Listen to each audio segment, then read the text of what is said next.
دین کے سائے میں چلتے چلے جاؤ. اس لیے ہم علامہ مزید شاہ ندر جوادی نے کہا تھا امام بارگاہوں کو بچا لو، امام بارگاہیں تمہارے بچوں کو بچا لیں گے. صلوات پڑھیے محمد و آل محمد پر.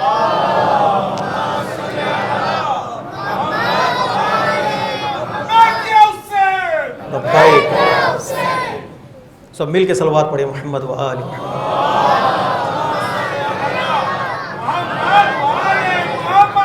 تو کچھ جملے ہوتے ہیں خطرناک ہوتے ہیں جو انسان کو نقصان پہنچا سکتی ہیں. چلتا ہے یا دوسرا جملہ جو آغا قراتی کہتے ہیں میرے ایک کے کہنے سے کیا ہوتا ہے.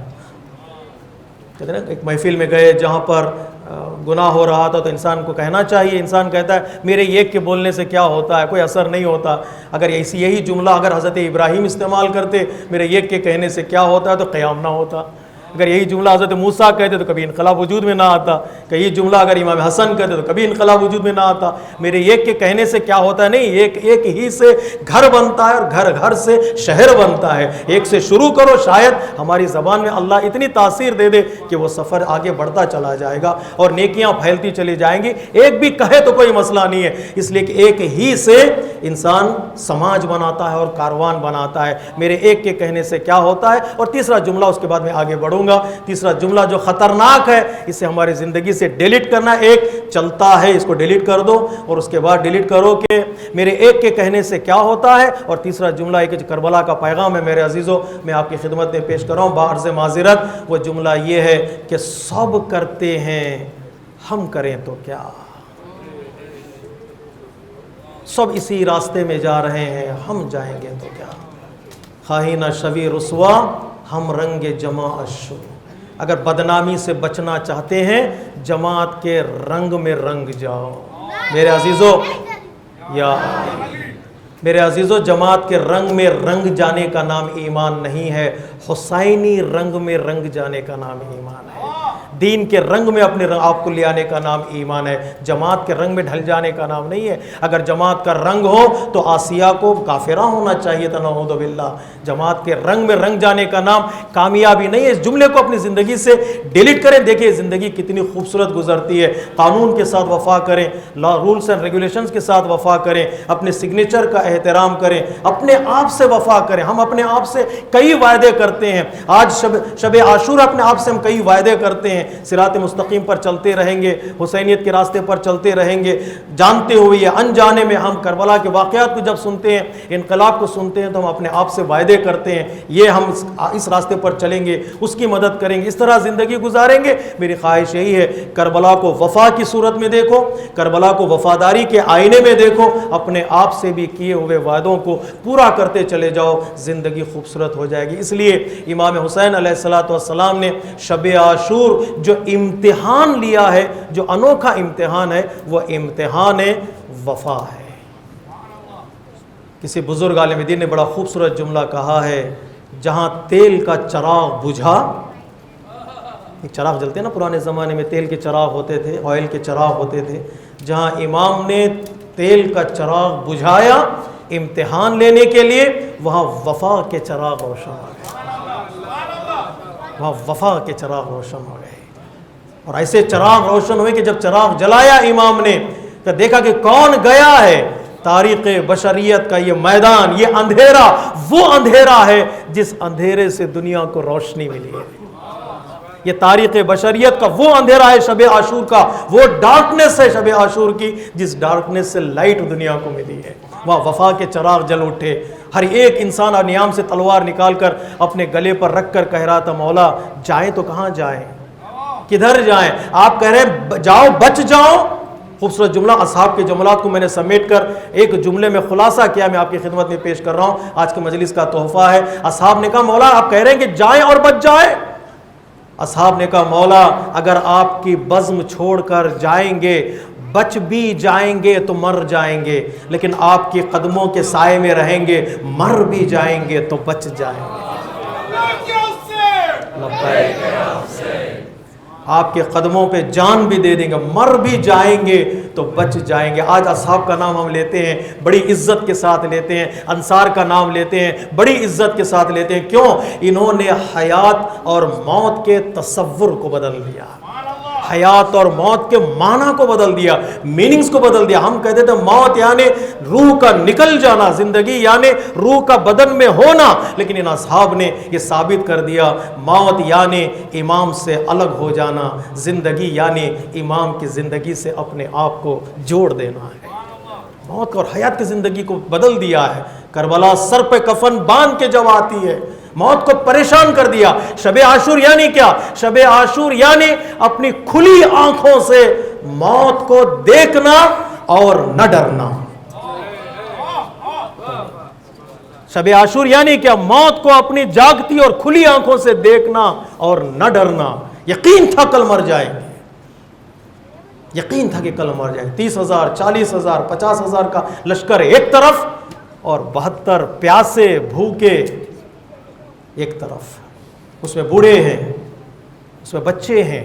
72 یعنی 72 فوج ہی نہیں، 72 گنتی ہے۔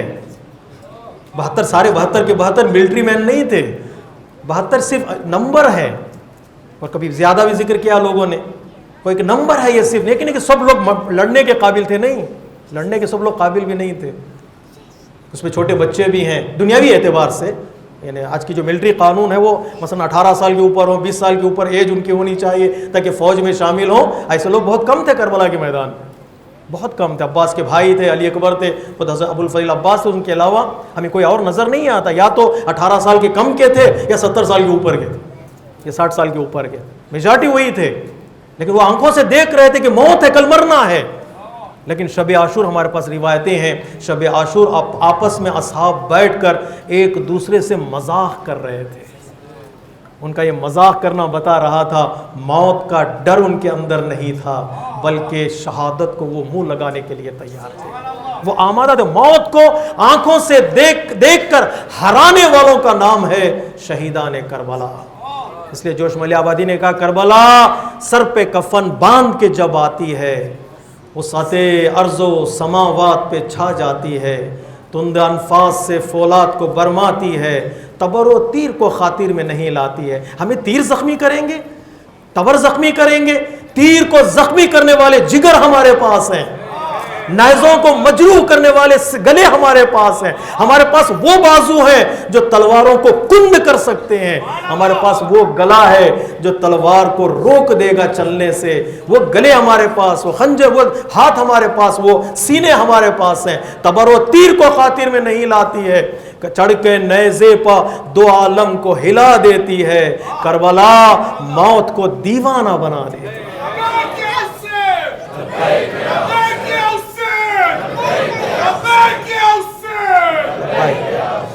کربلا موت کو دیوانہ بنا دیتی ہے۔ کس چیز کا امتحان لیا امام نے؟ وفا کا امتحان، اور اس امتحان میں کامیاب ہونے والے کون ہیں؟ گنے چنے لوگ دشت کربلا میں بعنوان اصحاب امام حسین علیہ السلام۔ ہم آج ان کو سلام کرتے ہیں، ان کی خدمتوں کو یاد کرتے ہیں، کبھی ناصر کہتے ہیں۔ ابھی اگرچہ میں نصرت کے لفظ میں تشریح میں جاؤں تو بڑا وقت لگے گا مجھے، لیکن صرف خلاصے کے طور پر کہہ دوں، میں اپنی زبان میں کہہ دوں، محب سے بڑا مقام ہے شیعہ کا، اور شیعہ سے بڑا مقام ہے ناصر کا۔ اس مقام تک پہنچنے کے لیے انسان کو قربانیاں دینی پڑتی ہیں، سیکریفائس کرنے پڑتے ہیں۔ ایک اور رشتہ بنایا امام نے نہج البلاغہ میں، مولا کائنات نے، محب سے بڑا مقام شیعہ، شیعہ سے بڑا مقام ناصر، ناصر سے بڑا مقام ہے امام کا رشتہ دار ہو جانا۔ یعنی کوئی ہے آپ کی نظر میں جسے امام نے اپنا رشتہ دار کہا ہو؟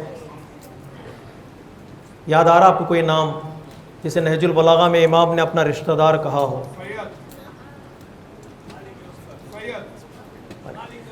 امام نے کہا مالک اشتر کی شہادت کے بعد مالک اشتر میرے لیے ویسے ہی ہے جیسے میں رسول کے لیے تھا۔ مالک اشتر کو امام نے کہا میرا بھائی ہے، مالک اشتر کو امام نے کہا میرا برادر ہے۔ اس مقام تک پہنچنا ہے انسان کو کہ امام کہیں کہ یہ میرا رشتہ دار ہے۔ تو اس وفا کے امتحان میں کامیاب ہو گئے اصحاب امام حسین علیہ السلام، اور جب کامیاب ہو گئے تو امام حسین علیہ السلام نے فخر کیا ان اصحاب کو دیکھ کر، کہا انی لا اعلم، میں جانتا نہیں ہوں کہ مجھے جو اصحاب ملے، مجھے جو ناصر ملے، مجھے جو مددگار ملے، ان سے باوفا اصحاب کسی اور کو ملے ہوئے ہوں۔ کسی اور کو ملے ہوں، میرے نانا کو نہیں ملا ایسے اصحاب، میرے بابا کو نہیں ملے، نہ میرے بھائی کو ملے جیسے اصحاب مجھے ملے ہیں۔ اس لیے بعض علماء گفتگو کرتے ہیں کربلا کے بعد پھر کربلا وجود میں کیوں نہیں آئی؟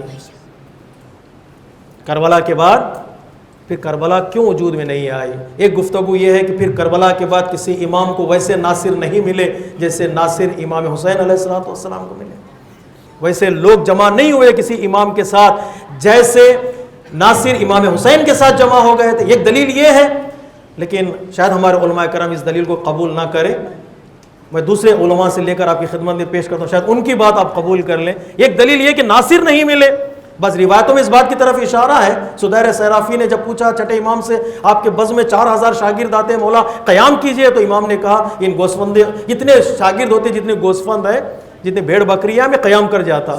سدیر صرافی کہتے ہیں گننے لگا تو دیکھا کہ 17 تھے، یعنی امام 17 لوگوں کو ڈھونڈ رہے تھے، جو چھٹے امام 17 لوگوں کو ڈھونڈ رہے تھے، وہیں پر امام حسین نے 72 کو جمع کر لیا۔ انقلاب کربلا میں 72 جمع ہو گئے تھے، انصار نہیں تھے، اس لیے قیام نہیں کیا۔ میرے عزیزوں، میرے بزرگوں، آج کے مجلس کا تحفہ ہے یہ، کیوں دوسرے کربلا کے بعد پھر کربلا وجود میں نہیں آئی؟ اس لیے نہیں آئی کہ کربلا وہ کمپلیٹ اور پرفیکٹ ریولیوشن تھا جس کے بعد پھر کسی ریولیوشن کی ضرورت ہی نہیں پڑی کہ وہ وجود میں آ سکے۔ ایک ایسا انقلاب تھا، کمپلیٹ اور پرفیکٹ انقلاب تھا، ہر اعتبار سے، میسیجز کے اعتبار سے، عبرتوں کے اعتبار سے، کمالات کے اعتبار سے، خصوصیت کے اعتبار سے، اصحاب کے اعتبار سے، لیڈر کے اعتبار سے، عبادتوں کے اعتبار سے، موقع کے اعتبار سے، سچویشن کے اعتبار سے، شہروں کے اعتبار سے، وقت کے اعتبار سے، ایسا کمپلیٹ اور پرفیکٹ ریولیوشن تھا۔ اس کے بعد اماموں نے محسوس ہی نہیں کیا کہ پھر ایک اور کربلا کی ضرورت ہے۔ پھر کیا کیا بعد میں آنے والے اماموں نے؟ ہر امام بن گیا مبلغ کربلا، ہر امام بن گیا ذاکر کربلا۔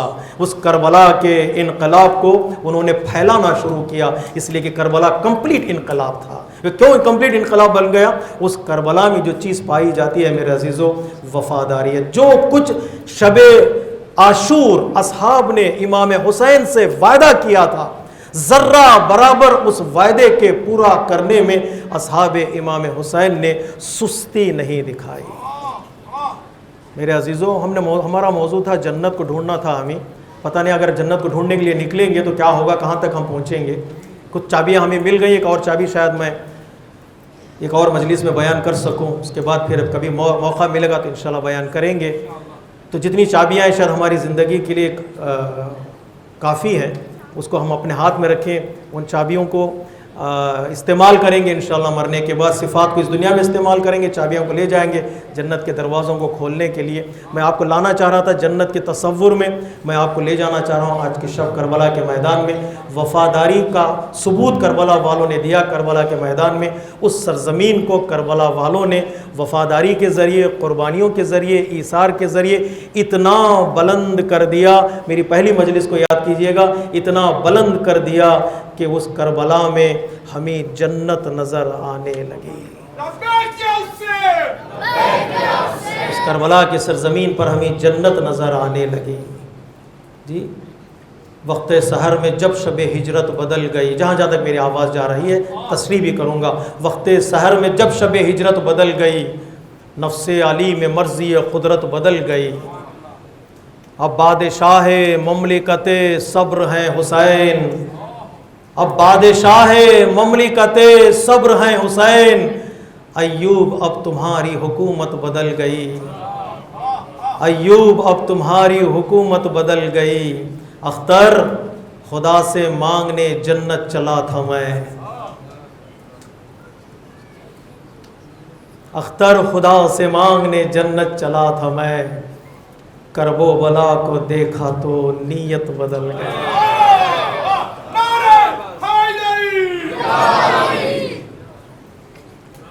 کرب و بلا کو دیکھا تو اس سے بڑی خوبصورت جنت کیا ہے؟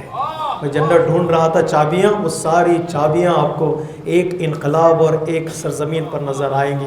وہاں ایمان بھی ہے، وہاں صدق بھی ہے، وہاں صبر بھی ہے، وہاں سبقت بھی ہے، وہاں احسان بھی ہے، وہاں ہجرت بھی ہے، وہاں تجارت بھی ہے، وہاں استقامت بھی ہے۔ صفات افراد کی صورت میں نظر آئیں گے۔ حبیب کو دیکھو ایمان نظر آئے گا، حر کو دیکھو ہجرت نظر آئے گی، مسلم کو دیکھو احسان نظر آئے گا، حسین کو دیکھو صبر نظر آئے گا، عباس کو دیکھو سچائی نظر آئے گی۔ صفات افراد کی صورت میں نظر آئیں گے۔ اس لیے کسی بزرگ عالم دین نے کہا، کون کہتا ہے کہ حسین کا لشکر مائنارٹی میں تھا، یزید کا لشکر میجارٹی میں تھا؟ افراد کے اعتبار سے وہ میجارٹی میں ہو سکتا ہے، لیکن صفات کے اعتبار سے حسین کا لشکر اتنا بڑا تھا کہ اس کے مقابل میں یزید کا لشکر نظر ہی نہیں آ رہا۔ صرف ہمیشہ لوگوں کا لشکر نہیں ہوتا، کبھی صفات کا بھی لشکر ہوتا ہے۔ ایک آدمی کبھی کبھار ایک لشکر بن جاتا ہے۔ جتنی صفات حبیب میں تھیں، اس صفات کا مقابلہ پورا یزید کا لشکر مل کر بھی نہیں کر سکتا۔ پورا یزید کا لشکر مل کر نہیں کرے، ایک صفت کا مقابلہ نہیں۔ حسین کا لشکر ہی نظر آیا، ان کے مقابل میں یزید کا لشکر تھا ہی نہیں، اس لیے کہ یہاں مکمل صفات تھی، وہاں کوئی صفت نظر نہیں آئی۔ وہ اتنا میدان بابرکت میدان تھا، جو شب عاشور امام نے وعدہ لیا، صاحب نے وعدہ کیا تھا، وہ پورا نظر آیا۔ ہر ایک صحابی نے پورا کیا، اس میں اپنے وعدوں کو پورا کیا، تبھی جا کر یہ انقلاب بلندی پر نظر آیا، یا تبھی جا کر یہ انقلاب کامیابی کے ان منزلوں پر نظر آیا کہ اس کے مقابل میں کوئی انقلاب ہمیں نظر نہیں آتا ہے۔ یہ انقلاب کربلا میرے عزیزو، دنیا میں آنے والے اپنے بزرگوں کے القاب سنے ہوں گے، بزرگوں کی جملات سنے ہوں گے، سٹیٹمنٹس آپ نے سنا ہوگا، کسی لیڈر نے یہ جملہ کربلا کے بارے میں کہا، کسی اس لیڈر نے یہ جملہ کربلا کے بارے میں کہا۔ تو میں ہمیشہ یہی جملہ کہتا ہوں، کربلا کے بعد جتنے بھی انقلاب وجود میں آئے، ہر انقلاب کی بسم اللہ بن گیا انقلاب کربلا۔ ہر انقلاب کی بسم اللہ بن گیا انقلاب کربلا۔ لوگوں کے اندر جوش، لوگوں کے اندر حرارت، لوگوں کے اندر جذبہ، لوگوں کے اندر ایموشنز پیدا کرنا، لوگوں کے تصورات کو صحیح بنانا، لوگوں کے افکار کو یکجا کرنے کا کام انقلاب کربلا نے کیا ہے۔ آج آپ نے دیکھا جلوس میں لوگ شریک تھے، ایک امنڈتا ہوا سیاہ احرام پہنے ہوئے عاشقان حسینی کا سمندر، لوگ گھر سے باہر نکل کر آئے، لبیک یا حسین کہتے ہوئے آ گئے۔ بہت اچھا لگا، بہت اچھا لگا۔ اللہ آپ کو اسی عزائے امام حسین علیہ السلام کے سائے میں محفوظ رکھے۔ ہمارے چیئرمین صاحب کہہ رہے تھے، کل کسی نے امام بارگاہ کے پروگرامز کو دیکھنے کے بعد دارالسلام کے کسی نے میسیج بھیجا، ایسا لگ رہا ہے کہ دارالسلام میں ایک چھوٹی کربلا آ گئی ہے۔ میرے عزیزوں، میں دیکھ رہا تھا آن لائن مجالسوں کو، علماء کرام کی خطابات کو سنتا ہوں تاکہ کچھ مجھے کاپی کرنے کے لیے چیزیں مل جائیں، تو میں دیکھ رہا تھا تو دنیا میں اللہ اکبر، یہ بھی ایک نعمت ہے۔ پتہ نہیں نام لوں کہ نہیں لوں، اچھا ہے کہ نام نہ لوں، بس لوگ کہتے ہیں نام ان کا کیوں لیا، ہمارا نام کیوں نہیں لیا، ایک مشکل پھنس جاتا ہے۔ تو کسی نے بڑا خوبصورت جملہ کہا تھا، جو ہم لوگ کرونا سے بچ گئے، ہم لوگ مصیبتوں سے بچ گئے، بیماری سے بچ گئے، یہ قسمت نہیں، اس کو قسمت نہ سمجھو، اس کو اللہ کی رحمت سمجھو۔ قسمت سمجھو گے تو بھول جاؤ گے، رحمت سمجھو گے تو ایک سجدہ ضرور کرو گے۔ شکریہ، بہت بڑا انتظام والنٹیئرز کا، محنت کرنے والوں کا، جماعت کے ممبروں کا، جنہوں نے مسلسل 8 دن 10 دن 9 دن محنت کی ہے، ان سب کا میں کیا شکریہ ادا کروں۔ حسین کی دکھیاری ماں کہتی ہے، پروردگار ان کے بچوں کو سلامت رکھ۔ نہ مال کی دعا ہوگی، نہ حکومت کی دعا ہوگی، نہ جائیداد کی دعا ہوگی، بلکہ دعا ہوگی تو بچوں کے لیے دعا ہوگی۔ کہیے بی بی بچوں کی کیوں دعا کر رہی ہیں آپ؟ تو مصائب کا جملہ ہے، آ گیا زبان پر تو کہہ دوں، بی بی اس لیے کہیں گے، بی بی بس بچوں کی اس لیے دعا کر رہی ہوں کہ تمہیں نہیں معلوم میرے بچوں کو دشت کربلا میں ظالموں نے ذبح کر دیا، میرے بچوں کو ذبح کر دیا۔ یوں ہی عزاداری کے سائے میں اپنے سفر کو جاری رکھیے گا، یوں ہی عزاداری کے سائے میں اپنی زندگی کو آگے بڑھائیے، اپنے بچوں کو سمجھائیے کہ عزاداری کیا ہے، اہل بیت نے ہمیں کیا دیا ہے، اس محبت کا فائدہ کیا ہے۔ سب سے بڑا فائدہ ہے کہ انسان کی سوچ، انسان کی عقل، انسان کا دل وہ اپنی جگہ پر ہوتا ہے، اپنی جگہ پر ہوتا ہے۔ اس دل کو اہل بیت کے محبت کے حوالے کیجئے، اس دل کو حسین کی محبت کے حوالے کیجئے، اس دل کو فرش عزا کے حوالے کیجئے گا۔ جو آج کل آئے ہیں، آج آ رہے ہیں مومنین اور کل آنے والے ہیں، اور دور دراز سے علاقے سے آتے ہیں، 1 دن کے لیے آتے ہیں، 2 دن کے لیے آتے ہیں، اور آتے ہیں یہاں سے تبرکات لے کر جاتے ہیں، یہاں سے معنویت لے کر جاتے ہیں۔ میں آپ لوگوں کو، ان لوگوں کو ملا کر ایک میسیج دینا چاہتا ہوں، وہ یہ کہ اپنا کنیکشن، اپنا رابطہ اہل بیت علیہ الصلاۃ والسلام سے یہاں سے جانے کے بعد بھی باقی رکھیے گا۔ کم از کم ہفتے میں 1 دن کہیں مجلس ہو یا نہ ہو، اپنے گھر کے ڈائننگ ٹیبل کو مجلس میں بدل ڈالیے۔ 1 سلام اور 2 مرثیے کے بند اور 1 یا حسین کہہ لیجئے گا۔ دیکھیے کہ گھروں میں کتنی برکتیں نازل ہوتی ہیں۔ جہاں حسین کا ذکر ہوتا ہے وہاں فرشتے آتے ہیں، جہاں حسین کا ذکر ہوتا ہے وہاں ملائک آتے ہیں، وہاں برکتیں نازل ہوتی ہیں۔ اپنے گھر کو، ڈائننگ ٹیبل کو، جہاں پر آپ بیٹھے ہیں وہاں پر ایک سیاہ چادر بچھا دیجئے، کہہ دیجئے گا یا حسین یا حسین۔ جتنا کنیکشن باقی رہے گا اتنا ہی رابطہ باقی رہے گا، آنا جانا لگا رہے گا تو محبت بھی بڑھتی چلی جائے گی۔ جس طرح ہم رشتہ داروں میں کہتے ہیں اگر آنا جانا نہ ہو تو رشتے ٹوٹ جاتے ہیں، اہل بیت سے بھی اپنے رشتے کو باقی رکھنے کے لیے ہمارے ایمان کی، عزا کی بیٹری کو، دین کی بیٹری کو چارج کرنا پڑتا ہے، اور چارج کرنے کے لیے ہفتے میں 1 دن ہم یا حسین کہیں، یا زہرا کہیں، یا علی کہیں، یا حسن کہیں، یا عباس کہیں۔ انشاءاللہ یہ نصیحت نہیں ہے، ایک طالب علم کا ایک تجربہ بھی ہے، آپ کی خدمت میں پیش کر رہا ہوں۔ انشاءاللہ اس کو آپ لے کر جائیے، اس کے بعد دیکھیے گا آپ کی زندگی کتنی خوبصورت گزرتی ہے۔ اس لیے کہ دشت کربلا میں وہ مصیبتیں اہل بیت علیہ الصلوۃ والسلام پر آئیں، اہل بیت نے صبر کے ساتھ ان مصیبتوں کو برداشت کیا، تو پروردگار عالم نے ان کے لیے کچھ تحفے دیے ہیں، کچھ عنایتیں کی ہیں۔ اگر ہم اس عنایتوں کے قریب ہو جائیں، اس کی کچھ چھینٹیں ہماری زندگی میں بھی آ سکتی ہیں۔ شب عاشور امام نے ایک عظیم پروگرام بنایا تھا۔ کہتے ہیں کربلا ایک ایکسیڈنٹ یا انسیڈنٹ نہیں ہے، ایک بنا بنایا پورا پلان تھا امام حسین علیہ السلام کا، ایک ڈیوائن پلان تھا۔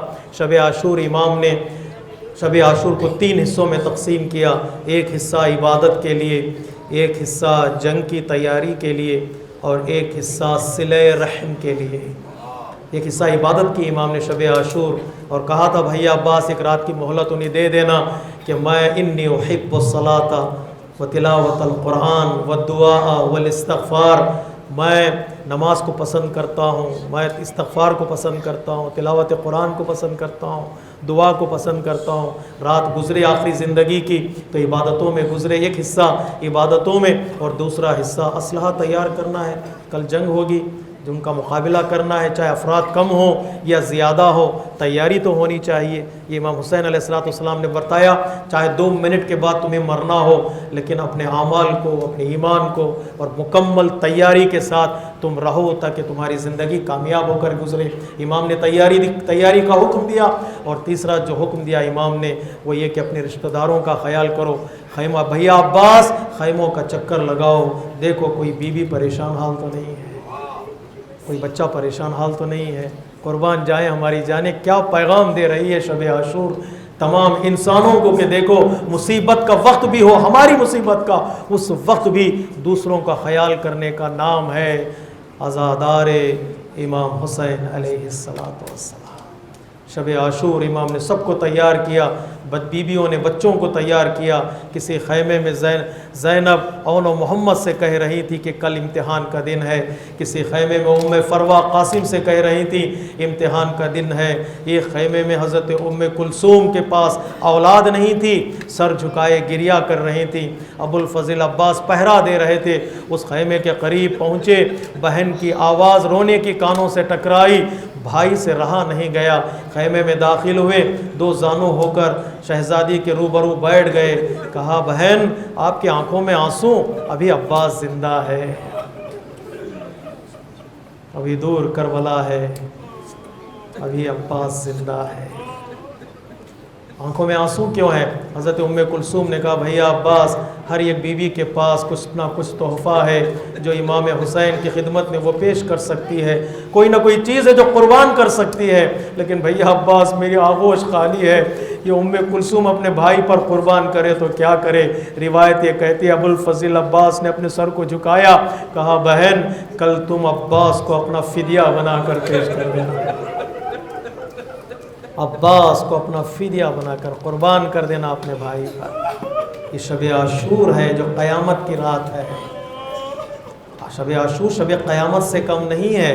بیویوں نے بچوں کو تیار کیا شہادت کے لیے، بچوں کو تیار کیا قربانی کے لیے، بچوں کو تیار کیا اپنی جانوں کو حسین پر قربان کرنے کے لیے. یہ سوچ کر تیار کیا ہمارا بچہ قربان ہو جائے حسین بچ جائے، ہمارا بچہ قربان ہو جائے حسین بچ جائے، ہمارا بھائی قربان ہو جائے حسین بچ جائے. جب سب شہید ہو گئے، حسین نے عصر عاشور کے موقع پر یہ آواز بلند کی، حل من ناصر ینصرنا، ہے کوئی جو ہماری مدد کرے، حل من مغیث یغیثنا، ہے کوئی ہماری ہیلپ کرنے والا، ہماری سپورٹ کرنے والا. یہ آواز گونج رہی تھی. روایتوں میں ہے کہ آسمانوں تک یہ آواز پہنچی، یہ روایتوں میں کہ یہ آواز مدینے تک پہنچی. امام کی آواز گونج رہی تھی، کوئی جواب دینے والا حسین کے دائیں اور بائیں موجود نہیں تھا. عباس شہید ہو چکے تھے، قاسم شہید ہو چکے تھے.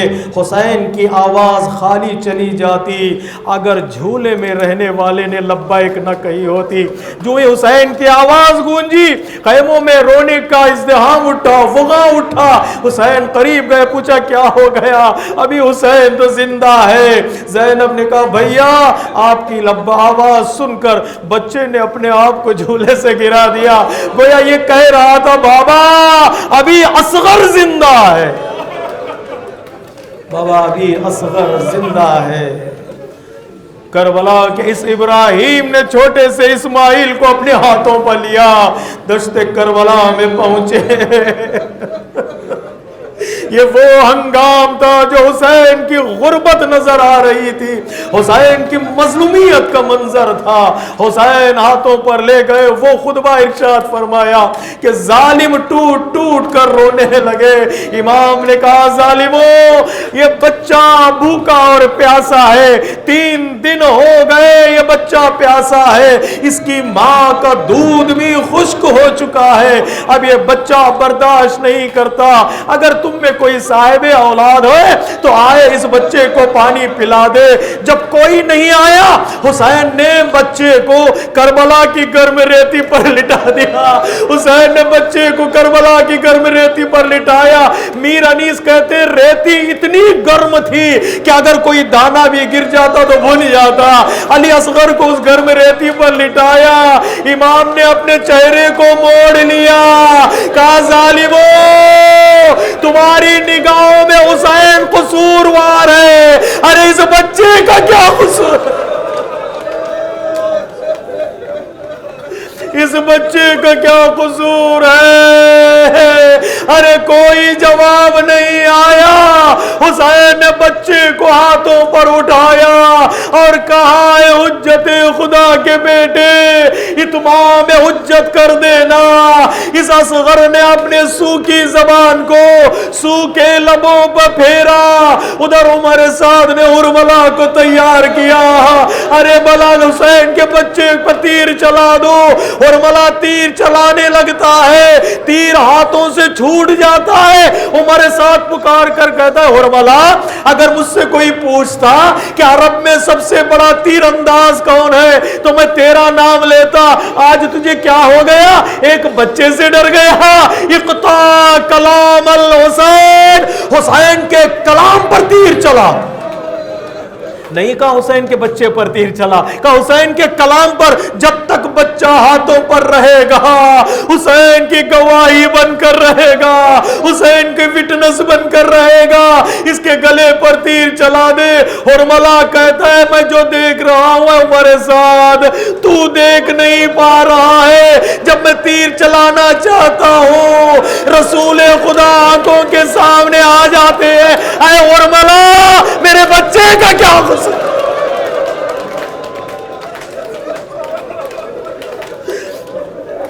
اور بلا میرے اصغر کا کیا قصور ہے؟ یہ 3 دن کا بھوکا اور پیاسا ہے. ظالم نے تیرے سے شعبہ زہر میں بجھا ہوا تیر چلایا. تیر بڑا تھا، اصغر کا گلا چھوٹا. گلا کاٹتے ہوئے تیر امام کے بازوؤں میں پیوست ہو گیا. خون گلے سے گرنے لگا. امام نے اصغر کے خون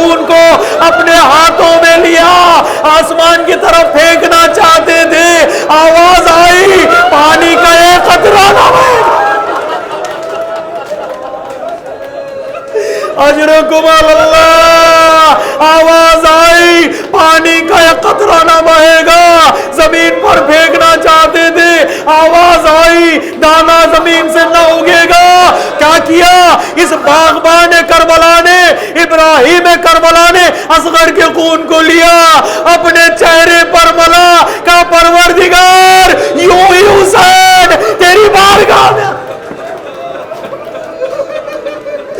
اصغر کا خون حسین کے چہرے پر، حسین نے اصغر کو لیا، خیمے کے قریب پہنچے، کل روز عاشور ہے، عاشور کا احترام کرنا، عاشور کے دن غم زدہ رہنا، اپنے چہرے پر غم رہے، اپنے لباس سے غم ظاہر ہو، اپنے باتوں میں غم ظاہر ہو، کھانے پینے میں بھی غم ہو، اپنے آپ کو پرہیز کرو، فاقے میں رہو، کربلا کے منظر کو نگاہوں کے سامنے رکھو، کوئی ایسا کام نہ کرو جس کی وجہ سے غم میں کمی آ جائے، اس لیے کہ وہ دن ہے جو اہل بیت پر قیامت کا دن گزرا ہے، اہل بیت کی مصیبت کا دن ہے۔ اعمال بجا لاؤ اور اپنے آنکھوں میں آنسو ہو اور شریک ہونے کی کوشش کرو۔ زیارت عاشور میں ایک عمل ہے جو ہم کرتے ہیں، وہ یہ کہ 7 مرتبہ آگے جاتے ہیں، 7 مرتبہ پیچھے آتے ہیں اور یہ کہتے ہیں انا للہ و انا الیہ راجعون۔ بتائیے کس کا عمل ہے؟ یہ حسین کا عمل ہے۔ بچے کو لے کر خیمے کے قریب پہنچے، باپ تھے، بچے کی مصیبت کو برداشت کر لیا، لیکن امام سوچتے رہے ماں دیکھے گی تو کیا، ماں دیکھے گی تو کیا ہوگا، آگے بڑھتے رہے، انا للہ، پھر امام پیچھے آ گئے، انا للہ، ارے اللہ کا نام لے کر خیمے میں داخل ہوئے۔ سب سے پہلے دوڑ کر آنے والی بی بی سکینہ دوڑ کر آئی، ایک سوال کیا، سوال یہ ہے کہ بابا اصغر کو پانی مل گیا؟